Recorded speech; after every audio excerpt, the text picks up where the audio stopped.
హ్రీంకారాసనగద్భితానలసికాం సౌహ క్లీం కళాం బిభ్రతీం సౌవర్ణాంబరధారిణీం వరసుధాధౌతాం త్రినేత్రోజ్వలాం వందే పుస్తకపాశమంకుశధరాం స్రగ్భూషితాముజ్వలాం త్వాం గౌరీం త్రిపురాం పరాత్ప్రకళాం శ్రీచక్రసంచారిణీం.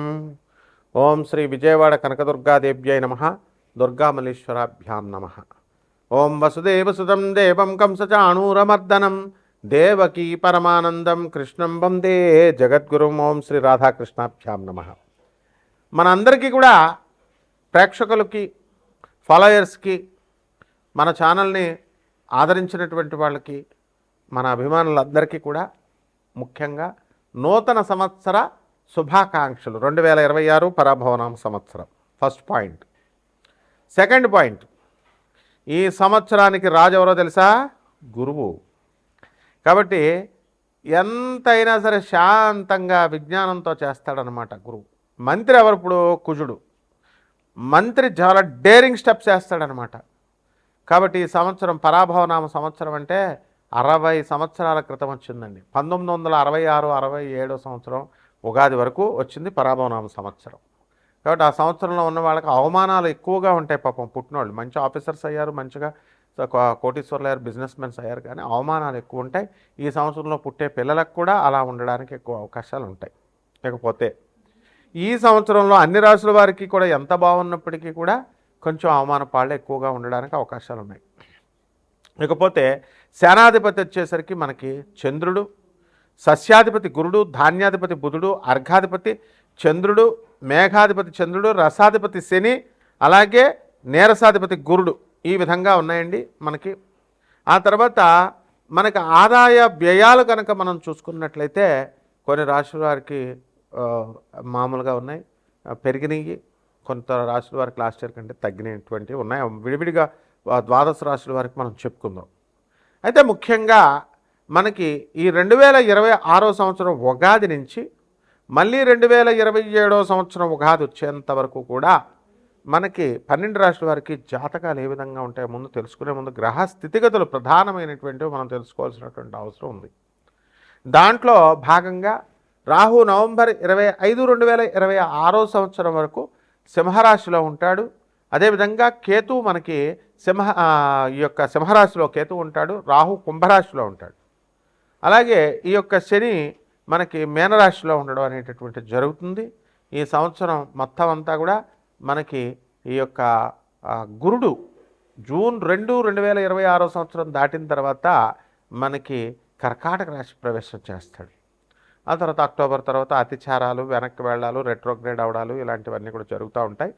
అయితే మిగతా గ్రహాల యొక్క చిన్న గ్రహాలు రవి, కుజ, శుక్ర, బుధ గ్రహాలన్నింటినీ, చంద్రుడిని, వీటిలన్నింటినీ మనం పరిగణలో తీసుకొని మనం ఈ యొక్క ఉగాది జాతకాలు మనం చెప్పబోతున్నాం. ఒక్కొక్క రాశి వారికి ఏ విధంగా ఉంటుందో మనం చూద్దాం. ముఖ్యంగా ఇవన్నీ కూడా కోటాను కోట్ల మంది కామన్ ప్లాట్ఫారం మీద చెప్పబడేటటువంటివి కాబట్టి స్కెలిటన్ ఐడియా 90% వరకు మీకు అప్లై అవుతాయి. అండ్ వ్యక్తిగత జాతకాలు అనేటటువంటివి చూడాలంటే మీ యొక్క డేట్ ఆఫ్ బర్త్లో ఇవన్నీ కూడా ఉండాల్సినటువంటి అవసరం ఉంది టైము. సో అటువంటి వాళ్ళు తప్పకుండా మీకు కావాల్సినటువంటి వాళ్ళు మనం సంప్రదించవచ్చు. మనం నాన్ కమర్షియల్ బేసిస్తో మనం చెప్పడం అనేటటువంటిది జరుగుతుంది. బాగుంది అంతవరకు. ఇక 12 రాశుల వారికి ఒక్కొక్క రాశి వారికి ఏ విధంగా ఉందో ఈ సంవత్సరం అంతా కూడా ఉగాది నుంచి నెక్స్ట్ ఉగాది 2027 వరకు మనం చూద్దాం. కర్కాటక రాశి. ఈ కర్కాటక రాశికి ఆదాయం 2, వ్యయం 11 ఉన్నాయి. అలాగే మనకి రాజ్యపూజ్యము మనకి కర్కాటక రాశి వాళ్ళకి 4, 7 అవమానం 7గా ఉన్నాయి. కాబట్టి ఈ రాశి వారికి అందరికీ కూడా కర్కాటక రాశి వారికి ఈ సంవత్సరం నవంబర్ 25, 2026 సంవత్సరం వరకు కూడా అష్టమ రాహు ఉన్నాడు. మరి దాని రీత్యా మనం ఎన్ని పనులు అవుతున్నప్పటికీ కూడా మన మానసిక ఆందోళన ఎక్కువగా ఉంటుంది. లేకపోతే కర్కాటక రాశి వారికి ఖర్చులు చాలా అధికంగా ఉంటాయి. బంధుమిత్రులందరితో కూడా జల్సాలు ఇవన్నీ కూడా బాగా జరుగుతాయి. అప్పులు పెరగడానికి అవకాశాలు ఉన్నాయి. అయితే ఈ విద్యార్థులు కూడా కాంపిటేటివ్ ఎగ్జామినేషన్స్, గవర్నమెంట్ ఎగ్జామ్స్ అవనివ్వండి, అలాగే ఈ యొక్క క్యాంపస్ ఇంటర్వ్యూలు మార్కులు 2 మార్కులు 1 మార్కు దగ్గర ఆగిపోయి ఫెయిల్ అవ్వడానికి అవకాశాలు ఉన్నాయి. నవంబర్ 25 దాటిన తర్వాత మనకి సప్తమ రాహు వస్తాడు మనకి. అక్కడి నుంచి మనకి వితండ బాధాలు ఇలాంటివన్నీ కూడా జరగడానికి అవకాశాలు ఉన్నాయి. కాబట్టి ఈ కర్కాటక రాశి వారికి గత సంవత్సరంతో కనుక మనం పోల్చుకున్నట్లయితే ఈ సంవత్సరం రాబడి తక్కువగా ఉన్నప్పటికీ కూడా ఖర్చులు మాత్రం అధికంగా అవుతూ ఉంటాయి. అంటే అప్పులు బాగా చేయడము ఇలాంటివన్నీ కూడా ఉంటాయి. అయితే గతంలో చేసినటువంటి అప్పులు తీరేటటువంటి మార్గాలు ఉన్నాయా లేవా అండి అని అంటే ఏదో రకంగా మనం ఈ అప్పులన్నీ కూడా తీరిపోతూ ఉంటాయి. అలాగే రైతుల దగ్గరికి వచ్చేసరికి రైతులు మంచి పంటలు పండిస్తారు, అయినా సరే అప్పులు అనేటటువంటివి ఇంకా ఎక్కువగా చేస్తూ ఉంటారు.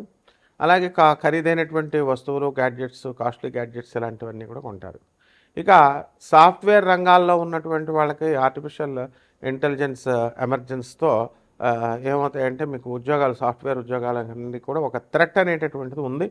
అండ్ ఫారిన్ కంట్రీస్లో చేస్తున్నటువంటి వాళ్ళందరూ కూడా మనకి ఉద్యోగాలు రెసెషన్ పీరియడ్లో కోల్పోయినట్లుగా కొంతమంది ఉద్యోగాలు కోల్పోవడానికి అవకాశాలు ఉన్నాయి. మరి అయితే మాకు మళ్ళీ ఉద్యోగాలు రావా అని అంటే అలాంటి భయపడాల్సినటువంటి అవసరం లేదు. మనకి జూన్ 2026 సంవత్సరం జూన్ 2 దాటిన తర్వాత మనకి మళ్ళీ అవకాశాలు అనేటటువంటివి వస్తాయి. ఉద్యోగాలు కొత్త కొత్త ఉద్యోగాలు రావడానికి అవకాశాలు ఉంటాయి. అలాగే విద్యార్థులు కూడా చాలా అధికంగా చాలా కష్టపడాలి. కేవలం మార్క్స్ తగ్గిపోతున్నాయి అనేటటువంటి డిస్కరేజ్గా మీరు ఫీల్ అవ్వకుండా అధికంగా కష్టపడండి.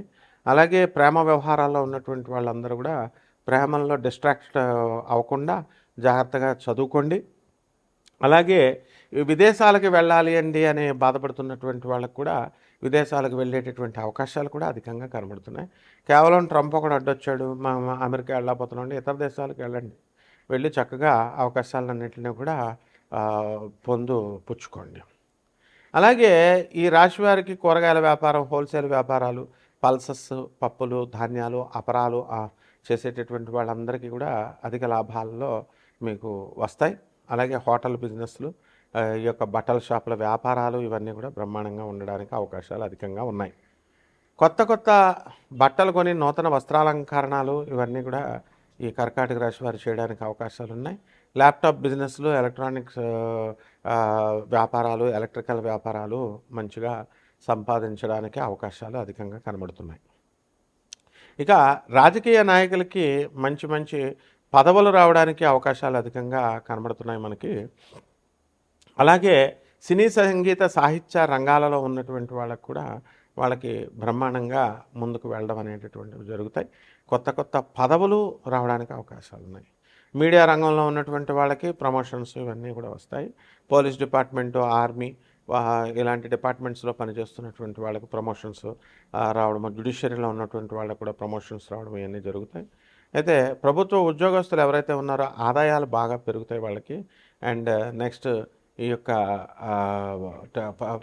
ట్రాన్స్ఫర్స్ మీరు కోరుకున్న చోట్లకి రాకపోయినప్పటికీ కూడా రెగ్యులర్ ట్రాన్స్ఫర్స్ అనేటటువంటివి మీకు నచ్చిన ప్లేస్లు కాకపోయినా ట్రాన్స్ఫర్స్ మాత్రం అవుతాయి. కాబట్టి ఈ రాశి వారిలో పెళ్ళిళ్ళు, వివాహాలు కావట్లేదండి అనేటటువంటి వాళ్ళు ఉన్నారు. అటువంటి వాళ్ళకి జూన్ 2, 2026 సంవత్సరం దాటిన తర్వాత మీకు ఈ యొక్క పెళ్ళిళ్ళు అవుతాయి. పిల్లలు లేనటువంటి వాళ్ళకి పిల్లలు పుడతారు. అలాగే డయాబెటీస్, తర్వాత ఉబ్బసము, పైల్స్ ఇలాంటి ఒబిసిటీ ఇలాంటి వ్యాధులు రావడానికి అవకాశాలు అధికంగా కనబడుతున్నాయి. అలాగే ఈ రాశివారు దూర ప్రయాణాలు చేస్తారు. మానసికంగా పరిపక్వత, పరిణతి అనేటటువంటిది వస్తుంది. గతంలో చేసినటువంటి మిస్టేక్స్ ఏవైతే ఉన్నాయో అటువంటి వాళ్ళంతా కూడా వాళ్ళు అవన్నీ కరెక్ట్ చేసుకుని ముందుకు వెళ్ళడానికి అవకాశాలు అధికంగా కనబడుతున్నాయి. ఆర్మీలో పనిచేస్తున్నటువంటి వాళ్ళకందరికీ కూడా లాంగ్ లీవులు వీళ్ళకి దొరికి చక్కగా మనం వచ్చేయడం, ఒక ఫ్యామిలీతో ఎక్కువ కాలం గడపడం ఇలాంటివన్నీ జరుగుతాయి. ఇక పరిహారాల దగ్గరికి వచ్చేసరికి కర్కాటక రాశి వారికి మనము రాహు బాగుండలేదు, అందువలన ఒక మినుములు ఆ తర్వాత ఒక 5,000 రూపాయలు తగ్గకుండా మీరు పేద పూజారులను లొకేట్ చేసుకొని వాళ్ళకి మీరు దాన ధర్మాలు చేయడం ద్వారా బ్రహ్మాండంగా ఉంటుంది. అలాగే అభిషేకాలు చేయాలి. మరి పంచామృతాలతో అభిషేకాలు చేయండి.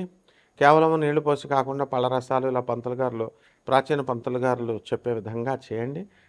మరి మాకు విశాఖ జిల్లా నుంచి పురోహితులు అందరూ కూడా శుద్ధ నీళ్లతో మీరు చేస్తే సరిపోతుందంటే అక్కడ ఉన్నటువంటి వాళ్ళంతా కూడా గురువుగారు మా బిజినెస్లు పడిపోతున్నాయండి ఇలా చేయడం వల్ల, పంచామృతాలు అనేటటువంటి వేదకాలం నుంచి ఉన్నాయంటే మరి మామూలు జనం కూడా పంచదార ఎక్కడి నుంచి ఉందండి? వేదకాలం నుంచి.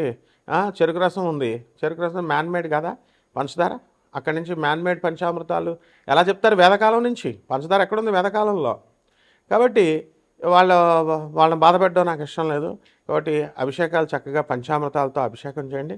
ఒక మహన్యాసపూర్వకంగా మీరు అభిషేకాలు ఇవన్నీ కూడా చేసుకొని వాళ్ళ చేత చేయించి 30,000 రూపాయలు వాళ్ళకి అభిషేకాలు చేయించినందుకు చక్కగా మీరు ఇచ్చి పంతులు గారి యొక్క ఆశీర్వాదం మీరు తీసుకోండి.